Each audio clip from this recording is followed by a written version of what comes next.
Hello guys, welcome back to our channel. In today's video, I'm going to show you how to fix TikTok music. If you're having an issue with TikTok music such as songs not playing or being unavailable, here are some steps you can try to fix the problem. First, you need to check your internet connection. Ensure that you have a stable internet connection.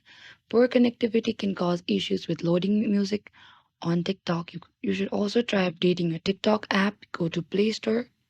In the search icon, type TikTok and tap on it over here and tap on the TikTok app. Make sure you have the latest version of the TikTok app installed on your device. Developers often release updates to fix and improve your performance, including issues related to music playback. Or you could also try uninstalling the TikTok app and reinstall back again. And this can sometimes resolve the temporary glitches as well. Or you could also check your TikTok's music gallery, open your TikTok app, and look out for your sounds in your TikTok app. And ensure that your music you're trying to use is available on TikTok's music library.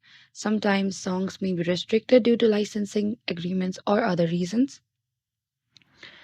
Or you could also try another device if possible. Try accessing TikTok from another device to see if the issue persists. This can help determine if the problem is specific to your device or account. And by following these steps, you should be able to address most issues related to TikTok music playback. Thank you for watching this video. I hope I could help you on how to fix your TikTok music. Don't forget to like, subscribe, and hit the bell notification icon for more upcoming uploads.